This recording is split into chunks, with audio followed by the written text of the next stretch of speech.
More than 200 years laughing. I'm not joking with you, sir.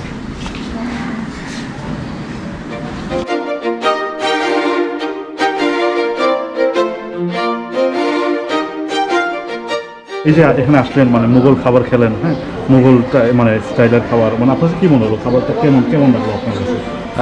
খাবারটা একটু unique, ভালো লাগলো খাবারটাকে, আর খাবারের পরিবেশনাটা সুন্দর। পুরনো স্মৃতি যে আমার মামার বাড়ি জমিদার বাড়ি ছিল, ওই অনেক জিনিসপত্র দেখে আমার অনেক কিছু মনে পড়ে গেছে। এখানে যারা বিদেশি গেস্টরা আসেন তারা একমাত্র খাওয়া দাওয়া করার জন্য আসেন না, কারণ খাওয়া দাওয়া তো রেস্টুরেন্টেও করা যায় গিয়ে, কিন্তু এখানে তারা আসে একটা অন্যরকম ফ্লেভার, একটা ইমেজ নেওয়ার জন্য।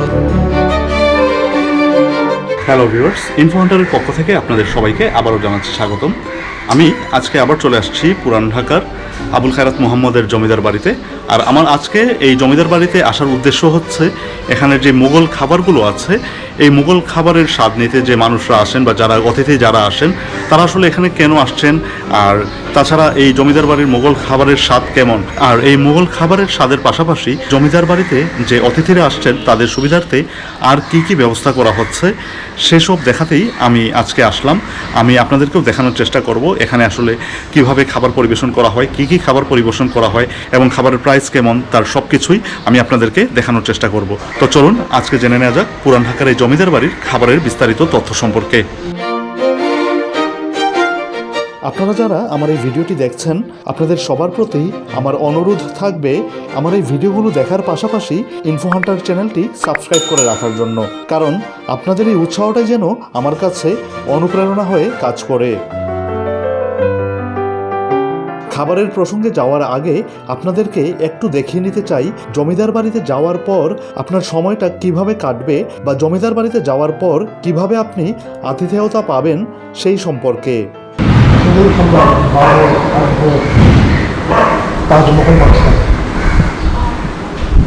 এটা মানে আপনাদের কাছে কেমন লাগছে? এই যে মানে একটা ধরেন এটা তো একটা জমিদার বাড়ি ছিল, তো এই জমিদার বাড়িতে এসেছেন আপনারা, খুব ভালো লাগছে এবং একটা সুযোগ পাচ্ছি আমরা, কারণ আসলে এভাবে তো সুযোগ মানে কোনো একটা পরিস্থিতি না থাকলে সুযোগ পাওয়া যায় না। তো ইমরান সাহেব এটা সুযোগ দিয়েছেন এবং খুব ভালো লাগছে, এবং উনি এটা যে প্রিজার্ভ করছেন, এটা রক্ষণাবেক্ষণ করছেন, এটা আমার জন্য খুব ভালো লাগছে। কারণ আমাদের পরের জেনারেশন আমরা এগুলো বই পড়েছি, কিন্তু এখানে এসে দেখতে পাচ্ছি, এটা খুব ভালো লাগছে। এবং আমাদের পরবর্তী জেনারেশনকে আমি নিয়ে এসেছি যারা যেন এগুলো দেখতে পারে এবং এগুলো শুধু বইয়ের বাইরেও যেন এটা তারা জিনিস বাস্তব দেখতে পারে, প্র্যাকটিক্যালি যেন জানতে পারে যে আসলে কী ছিল আমাদের যে ইতিহাস, মোগল সাম্রাজ্যের ইতিহাস এবং তাদের যে ঢাকা শহরের পুরাতন যে আদি জমিদার বাড়ি, এটা একটা বাস্তব চিত্র তারা এখন বুঝতে পারছে। কারণ আমরা যা জমিদার বাড়িগুলো দেখি সবই ভাঙা, তাতে হয়তো আমরা অনেক কিছু বুঝতে পারি না যে আসলে এটা কী জৌলুস ছিল। এখন এখানে বোঝা যাচ্ছে এবং আমাদের পরবর্তী জেনারেশনকে আমরা দেখার সুযোগ পাচ্ছি।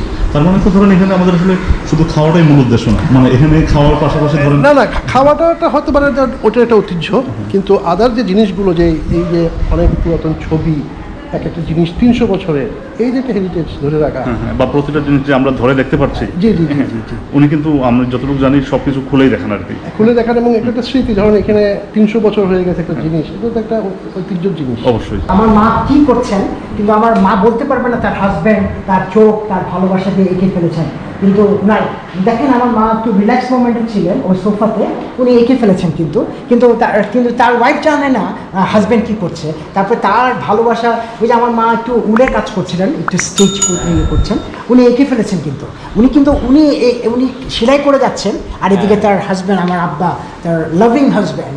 সো এই জন্য আমার ম্যাক্সিমাম এখানে 200 পেন্টিং আছে আমার বাবার। আমি এটা কিন্তু আমার বাবার পেন্টিং, ওই যে মুঘল এম্পায়ার, উনি দুইটা গোল্ড ফার্স্ট প্রাইজ পেয়েছিলেন দুইটা পেন্টিং, একটা হচ্ছে মুঘল এম্পায়ার আর একটা হচ্ছে জু অফ আফ্রিকা একে। ওইটা East Bengal and West Bengal একটা আর্ট কম্পিটিশন হয়েছিল 1939-এ। That time my father he was in class 8। হ্যাঁ, সো ক্যান ইউ ইমাজিন একটা ক্লাস 8-এর ছাত্র কীভাবে এঁকেছেন। এবং আরেকটা যদি আপনি দেখাবো আপনাকে, আপনি যদি বলেন আমি আপনাকে আমার বাবার জু অফ আফ্রিকা দেখাবো, এটা আপনি মনে করবেন যে প্লেন থেকে কেউ ছবিটা উঠিয়েছে। আমি যদি আপনারা দেখতে চান, আমি দেখাচ্ছি আপনাদেরকে। It's a very interesting things. So আপনি বুঝতে পারবেন যে আমার বাবা তার ওয়াইফকে, আমার মাকে কত ভালোবাসতেন। This is my father painting, যেটা বলছিলাম যে আমার বাবা দুইটা গোল্ড মেডেল ফার্স্ট প্রাইজ পেয়েছিলেন east Bengal and West Bengal art কম্পিটিশনে। ইট ওয়াজ 1939 অ্যান্ড তখন আমার বাবা ক্লাস 8-এর ছাত্র। দেখেন আপনাকে ওনার ক্রিয়েটিভিটি দেখেন, আপনি দেখেন জেসি এখানে লেখা আছে, দেখেন AM জাহাঙ্গীর, দেখেন বাই AM জাহাঙ্গীর ক্লাস 8।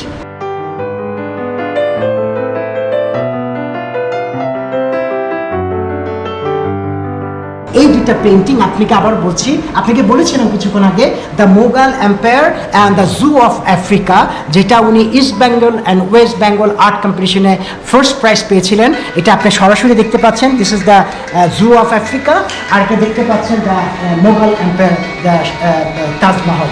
অসাধারণ, মানে এইটার একজন বাচ্চা কত চিন্তা করে যে সেই সময় যে এই কনসেপ্টে কিছু আঁকা সম্ভব, জাসি এত ডিটেইল, তাও মানে ইমাজিন করে। হ্যাঁ। এবং এবং এবং যারা আসেন না তারা বলেন যে মনে যে প্লেন থেকে ছবি তুলে না কেউ, ঠিক মনে হয় এইভাবে উনি ছবিটা তুলেছেন। উনি বললাম না আম্মা কী করছেন, মানে মানে উনি সারাক্ষণ ওইটা নিয়ে আমার যেটা টেবিল আপনি বসে খাবেন, এটা আমাদের ডাইনিং টেবিল। দেখেন এটা হচ্ছে পেন্সিল স্কেচ, এটা হচ্ছে আমাদের বাসার যে কেয়ারটেকার ছিলেন, তাকে ভাত খাচ্ছিল তখন এটা করেছে। এটা আপনাকে ভেরি ইন্টারেস্টিং আপনাদের দেখাই, আপনাকে দেখাচ্ছি। এটা আপনারা যেখানে বসে আপনারা লাঞ্চ করেন, এটা আমার ডাইনিংটা, এই ডাইনিংটা ছিল ঠিক এরকম বাংলো টাইপের, একদম বাংলো টাইপ, ঠিক একদম সেম অ্যাজ ইট ইজ এরকম ছিল। আমি জাস্ট টিনটাকে ভেঙে গেছে তো ওইটাকে ইয়ে করে এখন ঢালাই দিয়েছি। এবং আপনি জানেন বড় বড় যারা আর্টিস্ট, SM সুলতান, হাশেম খাঁ বলেন, সবাই কিন্তু বেশিরভাগ দৃশ্য বা গ্রামের, কিন্তু আমার বাবা বেশিরভাগ ওনার ফ্যামিলি, এটা হচ্ছে ওনার একটা ক্রিয়েটিভিটি। এবং SM সুলতান এই পালনে ছিলেন 3 মাস 4 মাস, যে পালনে দাঁড়িয়ে আমি কথা বলছি, উনি আমার বাবাকে আমার সামনে আমার বাবাকে বলতেন, জাহাঙ্গীর তোর তো আর্টের উপর একাডেমিক নলেজ নাই, তুই এত সুন্দর আঁকিস কীভাবে, লজ্জা হয়, হিংসা হয়। হাসতে হাসতে হাশেম খাঁ আমার আব্বাকে তুমি করে বলতেন, SM সুলতান আমার আব্বাকে তুই করে বলতেন। আর ওনার আরেকটা জিনিস, ওনাকে আলিগড় ওনার টাইটেল ছিল মাস্টার পিসেস, মানে ক্রিয়েটিভিটি। তো উনি যে পেন্টিংগুলো উনি যে ডিজাইন করেছেন, উনি যে ক্যালিগ্রাফি করেছেন, দিস ইজ আনবিলিভেবল। তারপর উনি এটা সে মাজার করার পরে উনি ঢাকা নিউ মার্কেট ডিজাইন করলেন। ঢাকা নিউ মার্কেট যখন ডিজাইন করলেন তখন এটা বিরাট ব্যাপার। তখনকার গভর্নমেন্ট আমার দাদাকে কী দিবে উপহার হিসেবে, তখন ওনাকে বড় বড় 2টা দোকান দিয়েছিলেন অ্যালটমেন্ট হিসাবে। সো আমরা যখন নিউ মার্কেটে যেতাম, আমরা কিন্তু নিউ মার্কেটে গেলে ঘন্টার পর ঘন্টা থাকতাম এবং দেখতাম আমার দাদার ক্রিয়েটিভিটি, উনি কীভাবে এত সুন্দর ডিজাইন করেছেন। এবং আমার এখানে যারা এটা দেখেছেন, যারা এসছেন, তারা এখন বলেন যে আপনি আসলে অনেক ভাগ্যবান যে আপনি এমন একটা পরিবারে আপনার জন্ম। সো আমি গর্বিত, আমি যদি এটা ধরে না রাখি, তারা কিন্তু আমাদের জন্য রেখে গেছেন, শুধু আমার না, আমার আপনার সবার জন্য রেখে গেছেন। আমাদের এটা ফরজ দায়িত্ব হয়ে গেছে এটা ধরে রাখা। এবং ওনারা শুধু দেননি, সবার মাঝে দিয়ে গেছেন। তো আমাদের দায়িত্ব হচ্ছে ওনাদেরকে কিছু দেওয়া। ওনার কী দিব, আমলটা দিব, দোয়া রাখবেন যাতে আমি ধরে রাখতে পারি। আর কিছু চাই না আপনাদের মাঝে। আর আজকে আমি লাঞ্চ এক ইমরান সাহিত্যে শুরু করেছি আপনাদের জন্য, কিন্তু আপনারা জানেন যে হেরিটেজটা কত মূল্যবান জিনিস। জর্জ ফিফথ উনি একটা his imperial majesty king George fifth and the princess of India, His Imperial Majesty King George V and the Princess of India and the Indian Empire, এটা খোসলা KP 1937, those who are the royal family, তাদেরকে নিয়ে কিন্তু এখানে সব হিন্দু মুসলমান সব princess of India, কিন্তু দেখেন এখানে ইনক্লুডিং মাই ফ্যামিলি। খান সাহেব মৌলভী Abul Hasnat Ahmed, Khan Saheb Maulvi Abul Hasnat Ahmed, Dhaka, the eldest son of the late Maulvi Abul Khairat Muhammad Zamindar of Dhaka, comes of a very respectable and ancient family of Bengal. The original settler from whom his family has descended migrated from Arabia during the Mughal Empire and settled at Delhi. Subsequently, one of his descendants was appointed Mufti at Chittagong during the Mughal reign, and the family settled there. Having obtained a Zagir, family came to Dhaka at the time of permanent settlement, taking possessions of big zamindar in Dhaka and Tripura districts and settled in the city of Dhaka. এটা হচ্ছে 30 পারা কোরআন সব হাতের লেখা এবং 30টা পারা নিয়ে family member বসে একসাথে কোরআন খতম করে তারপরে একসাথে ওনারা খেতে মানে এক এক পারা করে এক এক করে এবং 30 পারা। এই যে হচ্ছে তখন মোর দেন 200 ইয়ারের এখনো আছে দেখেন, হ্যাঁ মোর দেন 200 ইয়ারের আছে। I am not joking with this. নিয়ে যাবে। এবং ওই যে আতরের বক্সটা দেখছেন ওখানে ওইটাও মোর দেন 200 ইয়ার্স। পার্ট 1, পার্ট 2, পার্ট 3 এটা প্রিন্ট হয়েছে, কিন্তু এটা না হাতের লেখা, বাট প্রিন্ট হয়েছে কিন্তু কলকাতা থেকে। This is a hand written, কিন্তু এটা উর্দুতে লেখা। এটা উনি ওই যে সুফিদেরকে নিয়ে লিখেছেন, সুফিদের।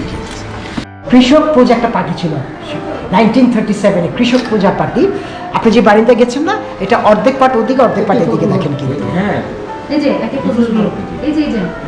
আপনি ওখানে চলেন, আমি এখন দেখাই শের বাংলা। এই যে আবুল হাসান শের আমার আব্বার চাচা, এই যে আমার দাদা, এই যে দেখেন দুই ভাই, এই যে আমার দাদা আবু জাফর জিয়াউল হক, এই যে যিনার হাতে ঢাকা নিউ মার্কেট ডিজাইন করা, যিনি মাজার শরীফ ডিজাইন করেছেন, আবু জাফর জিয়াউল হক। ইনি আবু জাফর জিয়াউল হক, আবুল হাসান সাহেব বড়, উনি ছোট। আর এখানে এসে কেউ যখন জমিদারদের গল্প শোনেন, তখন কেউ আবার নিজের হারানো স্মৃতিকে খোঁজে ফেরেন। আমার কাছে কিছু জিনিস আছে আমার মামার বাড়ির, জমিদার বাড়ির, যেমন পিতলের কিছু, যেমন আমাদের যে ফুলের সাজি পিতলের, যেগুলি এখন নাকি পাওয়া যায় না, ওই জিনিসগুলি আমি এখন রেখে দিয়েছি আর কি। আমার খুব ভালো লাগে। সো এখানে যেটা বলছিলাম, এই যে একটা হোল দেখছেন না, এটা পিছনে দেখেন ফাঁপা। সো এখানে একটা কক আটকিয়ে দিলে, হ্যাঁ আমি লাগিয়ে দিচ্ছি ওখানে। সো ককটা আটকিয়ে দিলে পানি থাকে গরম এবং ফ্যান চলছে, কিন্তু খাওয়া থাকছে। আর বেশিরভাগ তখনকার দিনে একটু চর্বি জাতীয় খাবারটা হতো তো, যাতে হাতে না জমে, এবং তারা এত শৌখিন ছিল যে খাওয়াও খেয়েছেন গরম ঠান্ডা ঠান্ডা। মানে এখানে পানি এটা ভিতরে গরম পানি থাকে। আচ্ছা, গরম পানি দিয়ে তারপরে এটা ককটা আটকিয়ে দিই। আমার কাছে পুরো একটা পেয়ার আছে। তো একদিন আমাকে অ্যাম্বাসেডর বলছিলেন, Imran is it possible, can I use your plate? Why not. আমি যখন ওনাকে দিলাম আর দুইটা পেয়ারের সিন্ধুক আছে, তখন উনি বলছে সো ইন্টারেস্টিং, স্টিল ওয়ার্কিং মোর দেন 200 প্লেট ইয়ার্স প্লেট। খুব অবাক হচ্ছিল, খাচ্ছিল। আর এই সনাতন পদ্ধতির খাবার গরম রাখার প্লেট দেখার পর আসলে ক্ষুধা লাগবে, এটাই স্বাভাবিক। তো আর দেরি না করে এবার চলুন দেখে নেওয়া যাক সত্যিকারের মোগল খাবারের স্বাদটা কেমন ছিল সে সম্পর্কে। এটা হচ্ছে আপনার কাটা মশলা। কাটা মশলা এই কারণে, এটা হচ্ছে নন স্পাইসি আর কি, খুব একটা স্পাইসি না। এবং কাটা মশলা এই কারণে আদাটা একদম আস্ত আদা থাকে এবং রসুনগুলো আস্ত থাকে। এইটা মোগলাই ডিশ, এবং এই জন্য এটার নাম হচ্ছে কাটা মশলা, সম্পূর্ণ হালকার উপরে আর কি। আর এটা হচ্ছে আনারস, এই সম্পূর্ণ আনারসটাকে বের করে এটাকে করে তারপরে এটাকে তৈরি করা হয়। এটা সম্পূর্ণ একটা মোগলাই ডিশ, আনারস ইলিশ। এবং অনেকে আমার এখানে যখন আমি স্টার্ট করি হেরিটেজ হোম, তো একজন যিনি এসেছিলেন, উনি প্রথমে মনে হচ্ছেন আমি এটা ফ্লেভার দিয়ে করেছি। যখন উনি সত্যিকার খেয়েছেন, তখন উনি অন দ্য স্পট উনি লাইভ দেখাচ্ছেন যে আমি তো ভেবেছিলাম এটা ফ্লেভার দিয়ে, আসলে না, এটা অরিজিনাল আনারস দিয়ে আমি খাচ্ছি। আর এটা হচ্ছে চিংড়ি মাছের মালাইকারি। এই কারণে বলা হয়, আর নারিকেলের যে দুধটা বের করা হয় ওটা দিয়েই কিন্তু চিংড়ি মাছের মালাইকারি। এটা হচ্ছে মুরগির মশলা। আস্তা মুরগিটাকে আমরা পিস করে দিই, কারণ আস্তা মুরগি যদি আমি আপনাকে দিয়ে দিই, আপনার কাটতে একটু সময় লাগবে, যার জন্য আপনাদের সুবিধার্থে এটাকে আমরা পিস করে পরিবেশন করি। কিন্তু অরিজিনাল এটার নাম হচ্ছে মুরগির মশলা। এখানে বাসায় বেশিরভাগ রান্না হয়েছে জাফরান, মালাই, ঘি দিয়ে। এবং তখনকার যেভাবে আমার বড়ম্মারা যেভাবে খেয়েছেন, যেগুলো ইউজ করেছিলেন ওনারা রান্নার সময়, সেটাকে আমরা ধরে রেখেছি। আমার টেস্টটা খুব অন্যরকম, অসাধারণ। আর জিনিসটা আসলে কি, আসলে সেই মোগল আমলের যে তারা যেভাবে খেতে, সেই স্বাদগুলো পাওয়া যাচ্ছে। জাফরানি পোলাও একটু অন্য ধরনের টেস্ট। এখানে হচ্ছে কি, হেরিটেজ হিসেবে যেটা করেছে, একদম মানে ঘরোয়া পরিবেশে খাওয়াচ্ছে উনি, এবং উনি নিজে হাতে সব কিছু করছে। এটা একটু অন্যরকম লাগলো। মানে এটা মানে ঘরোয়া একটা ফিল আছে, এবং খাবারগুলো, ফুডগুলো প্রতিটা ইউনিক এবং একদম মানে অথেন্টিক যে মুঘল বা সে ধরনের খাবার লাগলো, যেহেতু ফ্লেভার পাওয়া যাচ্ছে আর কি। মানে আমি সেটাই বুঝতে পারতেছি যে সেরকমই কিছু একটা, কারণ যেহেতু আমার অভ্যাস জানা নাই, আমার ওনার যে রেসিপি বললো বা যেভাবে বললো, তাতে বোঝা যাচ্ছে যে সেটা সেই ধরনের কিছু খাওয়া যেটা আমি টেস্ট করতে পারবো। সেটা আমাকে ধন্যবাদ, কারণ এখানে এসে আমি এটা পাচ্ছি। আর এমনি কি মনে হয় খাবার, মানে টাকার যে পরিমাণ? না, টাকা যদি আমি ওটার সাথে রিলেট করি তাহলে এটা আসলে কিছুই না কারণ আমি যেটা ফিল পেলাম যে ওই কিছুটা দিতে পারলাম আসলে এটা টাকা দেখি না।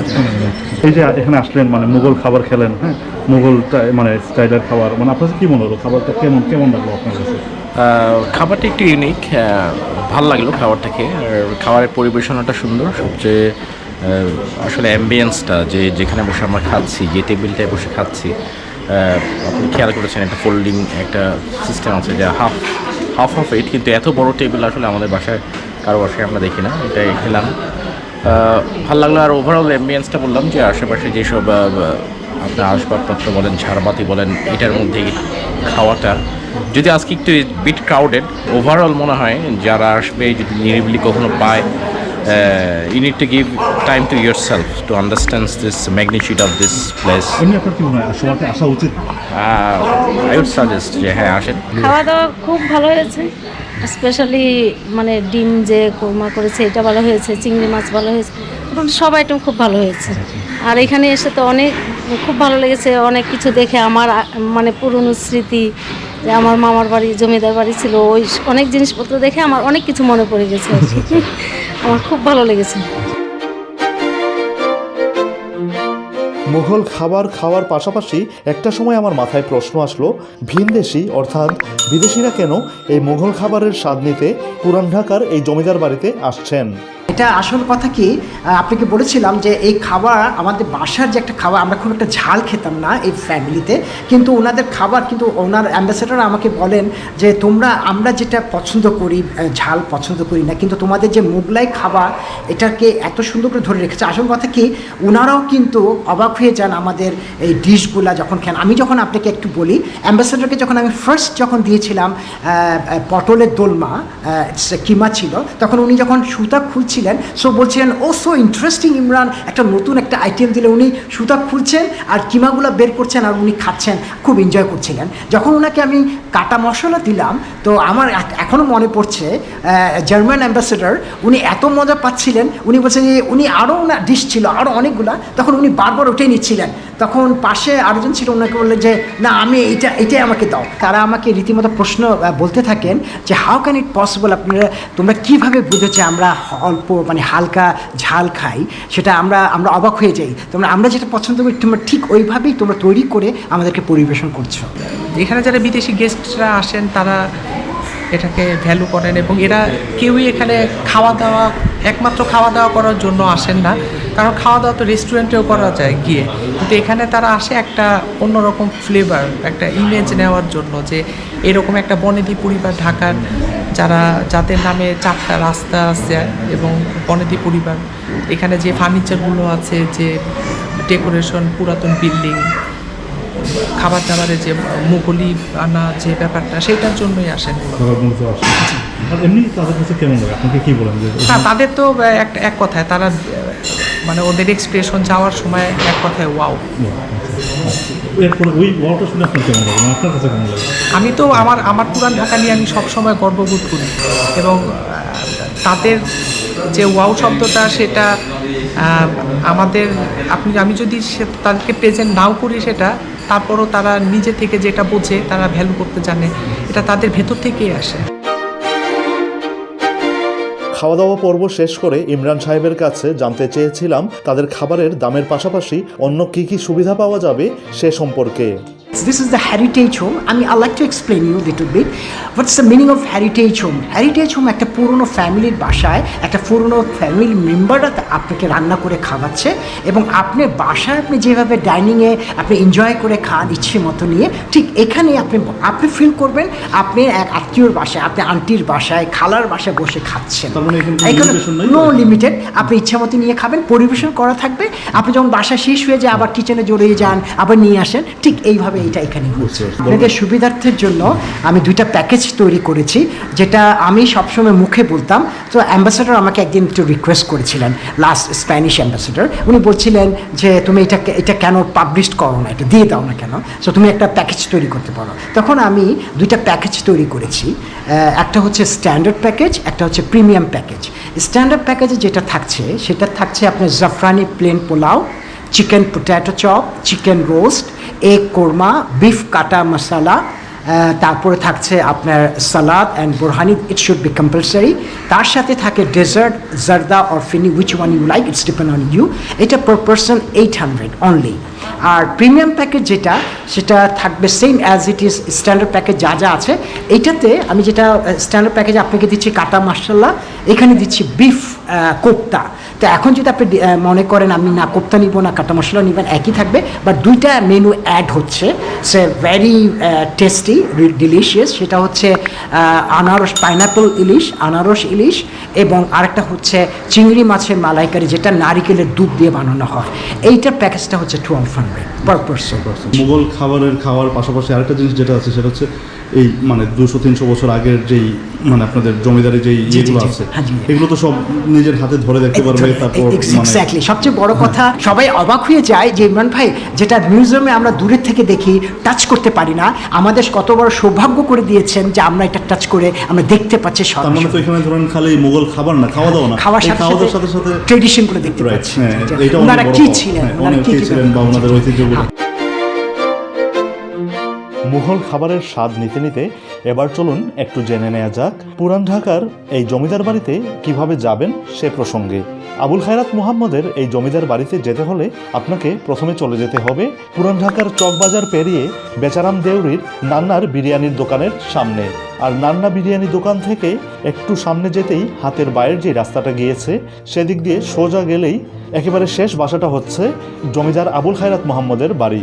এছাড়াও আপনাদের সুবিধার জন্য আমি আমার ভিডিওর ডেসক্রিপশন বক্সে গুগল ম্যাপের লিঙ্ক সহ বাড়ির ঠিকানা দিয়ে রেখেছি, আপনারা চাইলে সেখান থেকেও ঠিকানা নিয়ে নিতে পারেন।